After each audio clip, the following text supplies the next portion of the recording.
I get messages that say the only good Muslim is a dead Muslim. Bro, are you crying? I get threats on my life.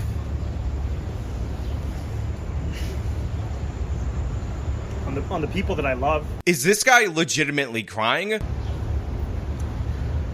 And I try not to talk about it. Yep, he's decided to go with the fake tears method as a way to distract from criticism, but what can you expect from a democratic socialist of an Islamic background but to pull the Islamophobia card in the 11th hour in order to avoid and duck criticism? In fact, in our previous video that we released yesterday to the time that I'm recording this video, I said that he was going to do this exact same maneuver, and on top of everything else, you know 100% after he gets into office, if we are ever unfortunate enough for that to happen, he is going to pull a Sadiq Khan, where you run as this progressive, this absolute person who's not all that concerned with religion and whatnot, but then once you get into office, you start bitching and moaning about Islamophobia all over the place. This is the pattern that we see from these types of progressive candidates that also happen to be Muslim, even though they downplay their religious affiliation prior to getting into office, but as soon as they're there, that becomes the key component of their identity. Because this is exactly what Sadiq Khan did in London, where he runs as a progressive, he runs as a candidate for everyone, but as soon as he gets hit with some criticism, all of a sudden, the real issue is Islamophobia. The real problem is you're criticizing Muslims because Muslims never did anything wrong at any point in time in the history of this country or the world, and you're just being Islamophobic. You're just being an evil white racist, and that's supposedly the primary issue, and this is what we're going to talk about today. But before we do, I want to thank everybody who supports this channel via actualjusticewarrior.com/join. Give me the money. Give me the money.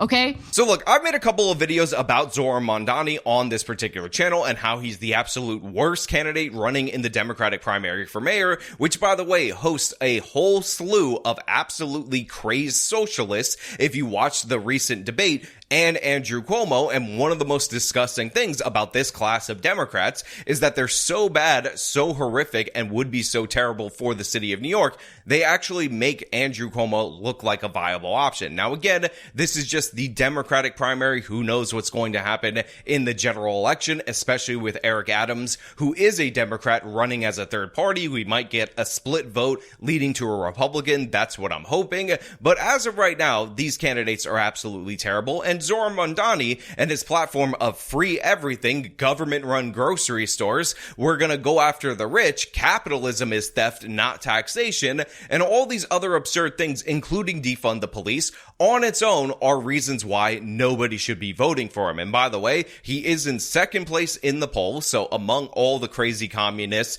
he is the one that has the lead right now, but it doesn't look like he is going to lock this up, and definitely 100% that's a good thing, despite the fact that all the progressives are artificially trying to boost him and make him sing like he's the second coming, New York's Barack Obama in terms of campaign style, or the next AOC, which is just ridiculous. But one of the things that we didn't really address beyond a superficial level is the fact that this guy is not only a radical socialist, but he's also a radical Islamist. One of the reasons why he joined the New York DSA, the Democratic Socialists of America, according to his own words, is based on the Palestine issue. What brought me to DSA and to the explicitly socialist movement was that it didn't carve out an exception for Palestine, right? So I know the question is more of like an affirmative one, but for me, it's so obvious and so clear, right? That if you're going to say that you stand for these things within the confines of this border, then why would you say that you don't stand for them elsewhere just because of where it's located in the world? Now look, this should not be surprising to anyone. Obviously, a lot of these types end up putting Islam first at the forefront of everything,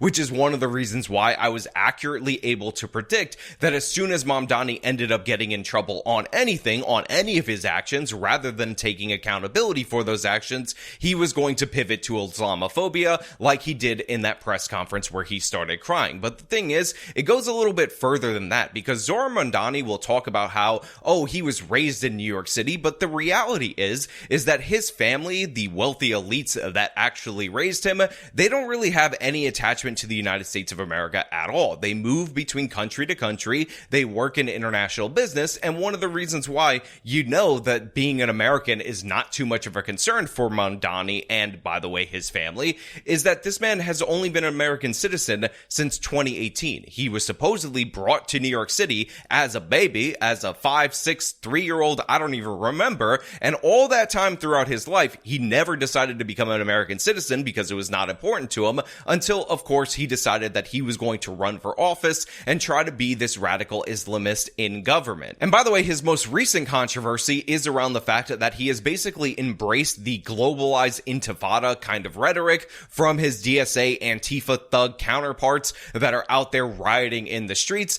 And the fact is, this is definitely a problem because those of you who don't know your history, the intifadas were violent attacks from Muslims in the Palestinian territories, including suicide bombings against Israel. And the idea that you want to globalize that either means that you want them to start attacking Jews across the world, or you want them to start attacking Western countries across the world. And this is an obvious call to violence. Even if the dorks over at the DSA and these people at these rallies think intifada is just the Islamic word for revolution, and they think that they're pushing the communist revolution, in reality, that's not the case. And you would expect somebody, especially of a Muslim background, to be savvy enough to know not to embrace that terminology. But all of a sudden, Mamdani, who's been playing these games throughout his whole campaign, has decided that he's going to say he's not against policing anybody's words or rhetoric, making him the first left-wing progressive in the history of ever who doesn't care about rhetoric that could come off as offensive.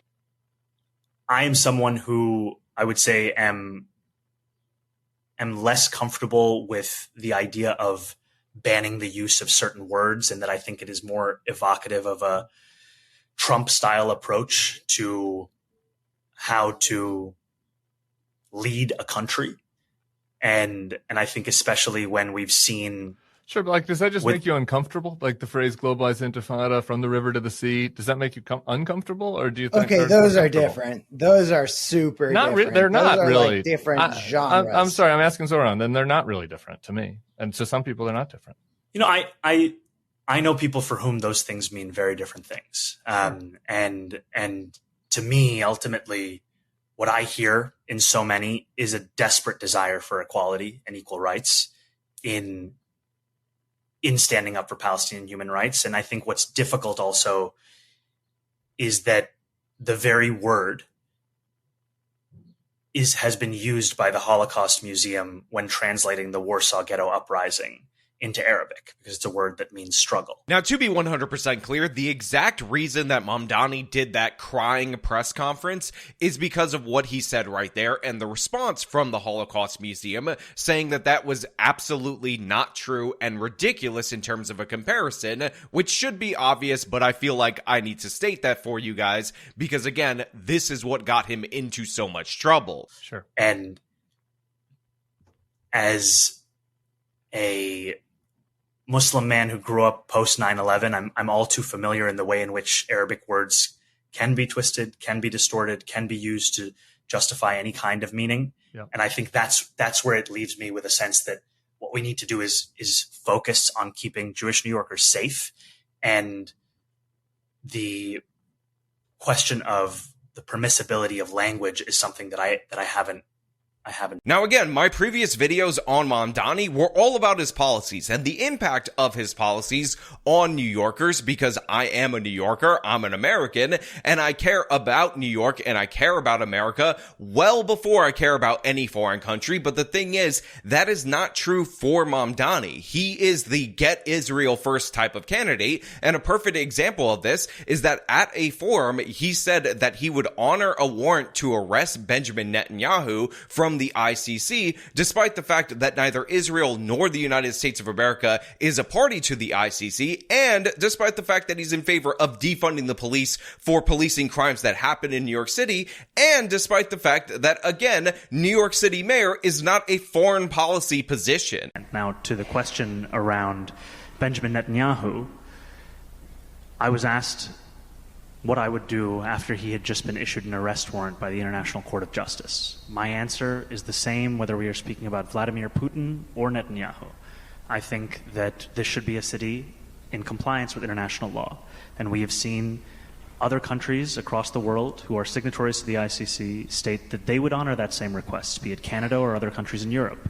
And their honoring of it meant that Netanyahu did not travel there.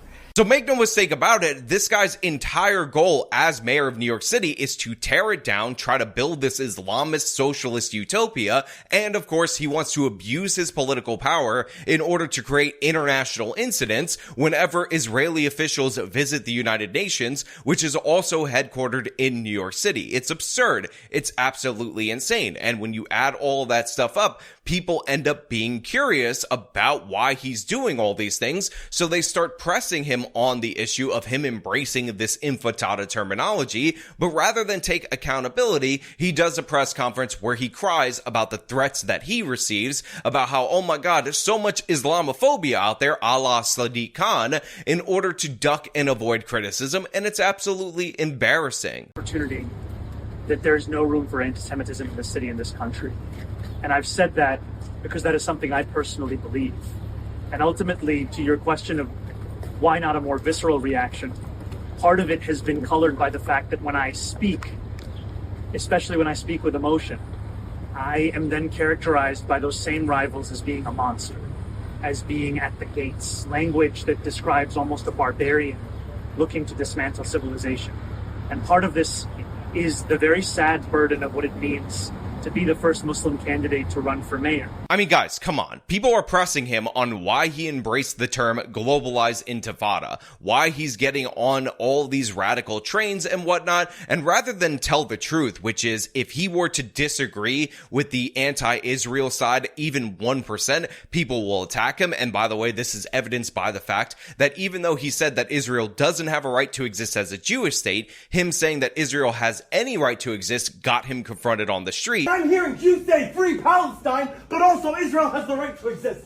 Don't be hypocritical. Don't be hypocritical and say free Palestine when you're also defending the right for Israel to exist. It does not have the right to exist. It does not have the right to exist. It's not your land to say it has the right to exist. He instead here is pretending that the real reason he wasn't saying anything about this, the real reason he wasn't calling out the absolute craziness on his own side on this particular issue, is that if he said anti-Semitism is bad and he called it out and called out representations of it from his own side, what would actually happen is that you would see him as a barbarian, because I don't know if you guys know this, I don't know if you guys are aware of this, Mamdani is the first Muslim candidate that is running for New York City mayor, and you're just so Islamophobic that you would not be able to think that he's not a barbarian if he actually called out the radicals on his own side on this particular issue. You know what I mean? Like, that makes sense, right? That's a sensible position according to Mamdani.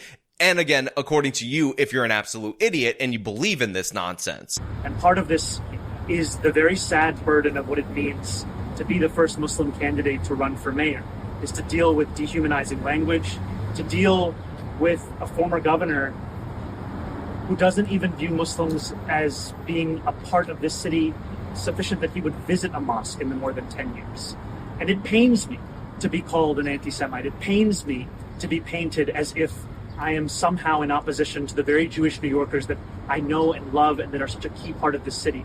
I mean, come on, guys. This is ridiculous. He's like, Andrew Cuomo doesn't even see Muslim New Yorkers as real New Yorkers. Again, Islamophobia, Islamophobia, Islamophobia. That's the real issue right here. It's the Islamophobia, the attacks on the Muslims. I mean, I'm the one who's embracing the term intifada. I'm saying globalized intifada, which was attacks on Jews. But, the real issue is attacks on the Muslims. And, you guys, you would just see me as a beast if I called that out, if I didn't embrace that terminology. That's the real issue, is the fact that you guys hate the Muzzies. You're the real issue. You're the real problem. It's just your Islamophobia is so hardcore. What are we ever going to do about the problem that you have? And yet I know that when I share that emotion, I continue to face a language as if I am a beast. And it takes a toll to wake up in the morning and read messages that say things like,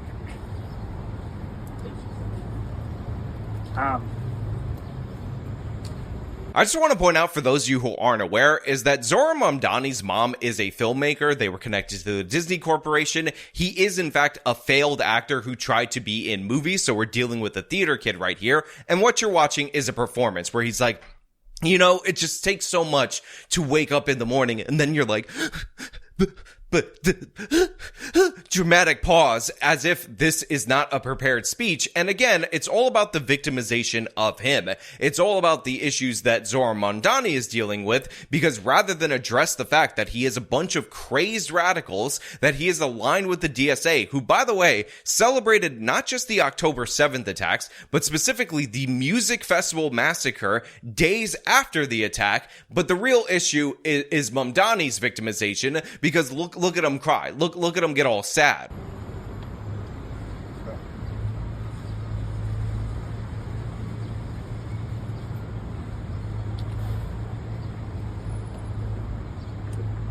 I get messages that say the only good Muslim is a dead Muslim. I get threats on my life.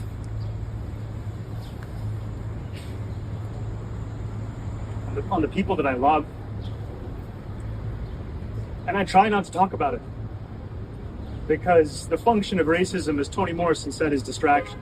My focus has always been on making this a city that's affordable, on making this a city that every New Yorker sees themselves in. Look, so to be clear, obviously saying things like that about Muslims is not good. To be clear, threatening Zohran Mamdani or his family members or anybody connected to his campaign, or by the way, anyone in politics, is unacceptable in every regard and should not happen in American politics. But let us be clear, this is something that a lot of people have to deal with. I have to deal with a percentage of it in my life just doing this work. So obviously it is something that is unacceptable. People should not do it. But the idea that the main focus after he is being criticized is the fact that he sometimes has to deal with Islamophobia while he's a mayoral candidate in favor of defunding the police that is heightening his private security, that doesn't even show up for his job at the state assembly, is absolutely absurd. And then he says, oh, I don't talk about it because the purpose of racism is to distract and he only wants to focus on what's best for New Yorkers. Again,